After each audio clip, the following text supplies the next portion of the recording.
প্ৰিয় দৰ্শক, এই ভিডিঅ'টোত মই আপোনালোকক জনাবলৈ চেষ্টা কৰিম যদি আপোনালোকে ইলেকশ্যন ডিউটি পৰিছে তেতিয়াহ'লে ইলেকশ্যন ডিউটি কৰি থকা অৱস্থাত যদি কেনেবাকৈ কিবা কাৰণত EVM বা VVPAT বেয়া হৈ যায় বা মেল ফাংচন হয় তেতিয়া as a presiding officer, first polling officer বা গোটেই পলিং টিমটোৱে কি কথা জনাটো দৰকাৰ তাৰ বিষয়ে মই আপোনালোকক এই ভিডিঅ'টিৰ মাধ্যমেৰে জনাবলৈ চেষ্টা কৰিম। যদিও এনে পৰিস্থিতি সকলোৰে হয় আমি তেনে ক'ব নোৱাৰোঁ, কিন্তু কেতিয়াবা যদি আমাৰ কিবা কাৰণত কপাল বেয়া থাকে তেতিয়া হয়তো আমি এনেধৰণৰ পৰিস্থিতিৰ সন্মুখীন হ'ব পাৰোঁ।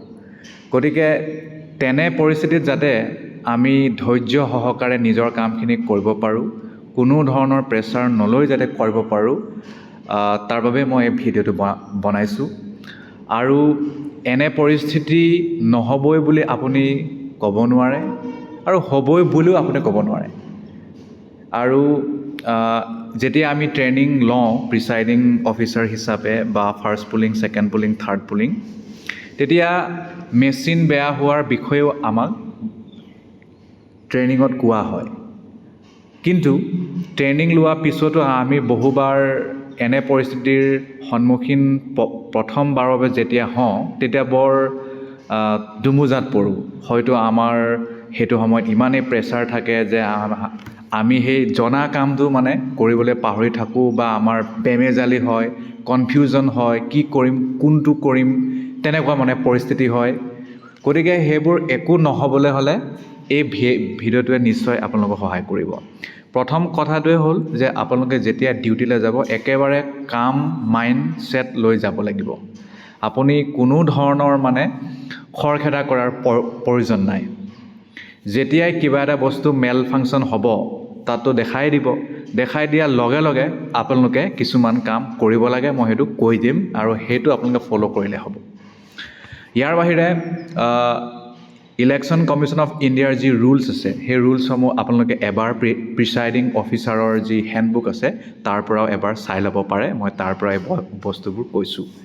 এবাৰ ভেৰিফাই কৰি লোৱাটো আপোনালোকৰো দায়িত্ব। মই তাৰ পৰা কৈছোঁ যদিও মোৰ কথাকে সত্য বুলি নধৰিব, মোৰটোৱে আৰু ফুল এণ্ড ফাইনেল নহয়।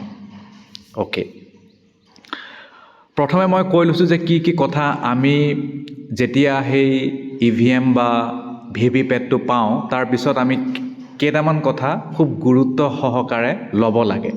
যদি আমি নলওঁ তাৰ পৰাই আমাৰ কিছুমান প্ৰব্লেম হ'ব পাৰে। সেইটো নহ'বলৈ হ'লে কিছুমান কেতিয়াও নকৰিবলগীয়া কথা, বিশেষকৈ EVM আৰু VVPATৰ লগত জড়িত, সেইবোৰ কথা মই প্ৰথমে কৈ ল'ম যে কেনেকৈ আমি তাক ছেফলি ৰাখিব পাৰোঁ। প্ৰথম কামটো হৈছে যে যেতিয়া আপোনালোকে EVM, VVPAT লৈ যাব নিজৰ হাতত আৰু একৰ্ডিং টু ৰুল আমাৰ প্ৰিচাইডিং অফিচাৰে দায়িত্ব সেইটো। এই সকলো EVM মেচিন আৰু VVPAT এই তিনিওটা যি অংগ আছে এটা মেচিনৰ, সেই মেচিনৰ তিনিওটা অংগ খুব ভালকৈ যতনে ৰখাটো প্ৰিচাইডিং অফিচাৰৰ দায়িত্ব। তেওঁৱেই কাষ্টডিয়ান হয়। তাৰ বাহিৰে first polling, second polling, third পুলিঙেও সেইটো খুব সহায় কৰিব লাগে ফাৰ্ষ্ট পুলিঙক যাতে এইটো ভালকৈ ৰখা হয়।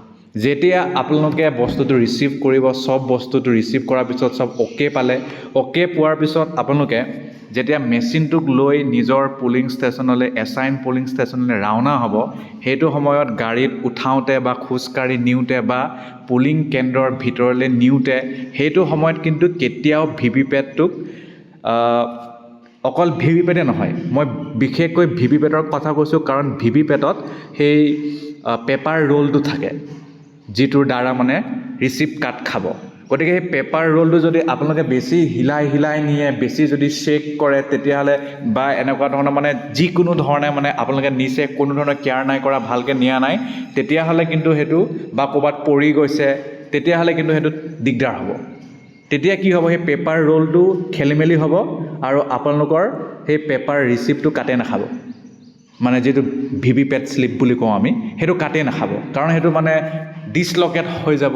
ডিছলকেট নহ'বলৈ হ'লে তাক খুব ভালকৈ নিব লাগিব, কোনো ধৰণৰ ঠেলা হেঁচা আৰু প্ৰেছাৰ দিয়া, ক'ৰবাত পেলোৱা বা খুব মানে হিলোৱা, সেই কামটো আপোনালোকে কৰিলে নহ'ব, সেইটো একেবাৰে নকৰিব, বিশেষকৈ ভিভিপেট। আৰু আটাইতকৈ বেছি বেয়া হোৱা বস্তুটো সাধাৰণতে ভিভিপেট মেচিনটোৱে থাকে, সেইকাৰণে আপোনালোকে খুব বেছিয়ে ইয়াৰ প্ৰতি সজাগ হ'ব।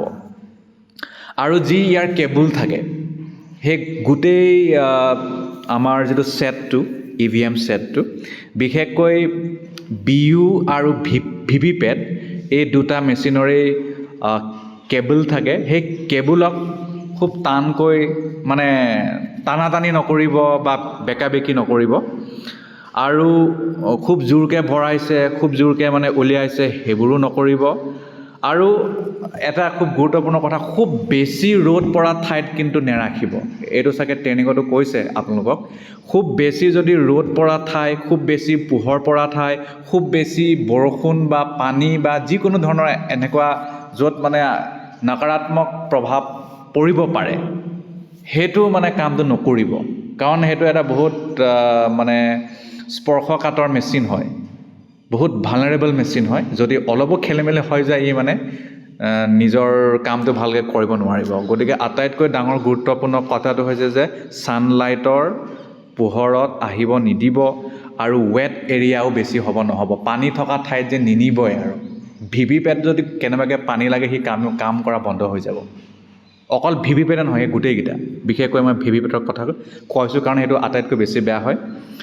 আৰু বাৰে বাৰে বাটনটো প্ৰেছ কৰি থকাৰ প্ৰয়োজন নাই, বল দি সেইটো কৰাৰ প্ৰয়োজন নাই, আপোনালোকে সেইটো নকৰিব।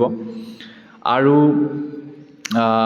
ইয়াৰ বাহিৰে কোনো আনঅথৰাইজ ব্যক্তিক আপোনাৰ EVMটোক চুব নিদিব, টাচ কৰিব নিদিব। ভোটাৰ সকলকতো দিবই লাগিব টাইমত, কিন্তু তাৰ আগত সেইটো নিদিব, সেইটোৱে কথা। এতিয়া আমি আহোঁ আমাৰ মূল কথালৈ। আমি ইমানবোৰ দায়িত্ব লোৱাৰ পিছতো, ইমানবোৰ চালি জাৰি চোৱাৰ পিছতো, ইমান সাৱধান হোৱাৰ পিছতো যদি কিবা কাৰণত EVM বেয়া হৈ যায়, ৰিপ্লেচ কৰিবলগীয়া হয়, EVMে হওক বা ভিভিপেটে হওক, ডিউৰিং মক পোল আৰু আফটাৰ মক পোল, বা ডিউৰিং একচুৱেল পোল বা বিফ'ৰ মক পোল, এই সকলোখিনি কথা মই আপোনালোকক এতিয়া জনাম। প্ৰথমটো মই ক'ম একচুৱেল পোল। একচুৱেল পোল বোলে ষ্টাৰ্ট হৈ গ'ল, ভোটিং চলি আছে, সেইটো সময়তেই বোলে কিবা কাৰণত EVMটো কাম কৰিবলৈ বন্ধ হৈ গ'ল, তেতিয়া কি কৰিব? তেতিয়া আপোনালোকে প্ৰথমটো চাব যে বেলট ইউনিটত প্ৰব্লেম নেকি। যদি বেলট ইউনিটত প্ৰব্লেম দেখুৱাইছে, তেতিয়াহ'লে আপোনালোকে গোটেই ছেটটোৱে বদলাব লাগিব। BUত প্ৰব্লেম মানে গোটেইকেইটা ছেট বদলাই নতুন ছেট আনিব লাগিব। BU গ'ল, CU গ'ল, ভিভিপেটো গ'ল, যদি বেলট ইউনিটত প্ৰব্লেম হয়। ছেকেণ্ডটো তাৰপিছত আপোনালোকে আৰু কিছুমান কাম কৰিব লাগিব। যদি বেলট ইউনিট বেয়া হয়, গোটেই ছেটটো বদলাব লাগিব। তাৰপিছত আপোনালোকে মক পোল কৰিব লাগিব। প্ৰত্যেক কেণ্ডিডেটৰ বাবে ইনক্লুডিং নটা এটা ভোট দিব লাগিব। সেইটো কামটো আপোনালোকে একচুৱেল ভোট কৰি থকা সময়তো যদি মেচিন বেয়া হয়, বিশেষকৈ BU আৰু গোটেই ছেটটো বদলাব লগা হয়, তেতিয়াও কিন্তু মক পোল কৰিব লাগিব, সেইটো কিন্তু নেপাহৰিব। আৰু তেতিয়া এটা কৰিব লাগিব। যদি 4জন প্ৰাৰ্থী আছে, 4জনৰ এটা 4টা আৰু 9টা যোগ কৰি 5টা, আৰু 9টাকটো নেপাহৰিবই, 9টাকটো দিবই লাগিব। অ'কে, তাৰ বাহিৰে লগালগ আপোনালোকে সেই মানে মেচিন বেয়া হোৱা কথাটোতো আমাৰ প্ৰিচাইডিং অফিচাৰে ছেক্টৰক জনাব লাগিব। ছেক্টৰ অফিচাৰ আহিব আপোনাক সহায় কৰিবলৈ। তেওঁ যেতিয়া আহিব, তেতিয়া এই গোটেই কামটো যেতিয়া হৈ যাব, মেচিনটো কাম কৰিব ধৰিছে, লগালগ আপোনালোকে প্ৰিচাইডিং অফিচাৰ যিটো ৰিপৰ্ট পাৰ্ট 5ৰ মতে আৰু ডিক্লেৰেশ্যন পাৰ্ট 2 মতে, সেইটো আপোনালোকে ফিল আপ কৰিব লাগিব। তাত যি তথ্য বিচাৰে মেচিন বেয়া হোৱাৰ বিষয়ে, সকলোখিনি তথ্য আপোনালোকে ভৰাই দিব।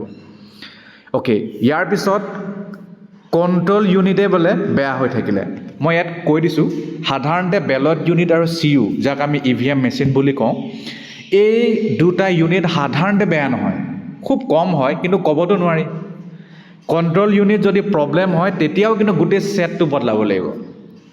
ৰিপ্লেচ BU, CU আৰু ভিভিপেট ডিউৰিং একচুৱেল পোল, আৰু একেই কাম কৰিব লাগিব। পুনৰ আপোনালোকে প্ৰত্যেক কেণ্ডিডেটৰ এগেইনষ্টত এটাকৈ দিব লাগিব ভোট ইনক্লুডিং নটা তাৰ বাহিৰে একেই সেই অফিচাৰ প্ৰিচাইডিং অফিচাৰ ৰিপৰ্টটো ফিল আপ কৰিব লাগিব আৰু 3 নম্বৰ পৰিস্থিতি হ'ব পাৰে যে ভিভিপেটটো প্ৰব্লেম হৈ গ'ল ভিভিপেটটো যদি একচুৱেল পলিং চলি থাকোঁতেই যদি বেয়া হৈ গ'ল তেতিয়াহ'লে একো চিন্তা নাই অকল সেই ভিভিপেটটো বদলালে হৈ গ'ল মক পলো কৰিব নালাগে এইটো একদম সহজ খালি আপোনালোকে একেই সেই প্ৰিচাইডিং অফিচাৰ যিটো ৰিপৰ্ট পাৰ্ট 5 আৰু পাৰ্ট মানে ডিক্লেৰেশ্যন পাৰ্ট 2 তাত কিন্তু ফিল আপ কৰিবলৈ নেপাহৰিব ছেক্টৰ অফিচাৰৰ চাইন থাকে সকলোতে তেওঁৰ চাইন ল'ব আৰু আপোনালোকে তেতিয়া আৰু বেলেগ কামটো কৰিব পাৰিব এইটো হৈ গ'ল আমাৰ একচুৱেল পলৰ টাইমত চলি থাকোঁতে যদি কিবা আমাৰ ইভিএম বেয়া হয় বা ভিভিপেট বেয়া হয় তেতিয়া আপোনালোকে কি কৰিব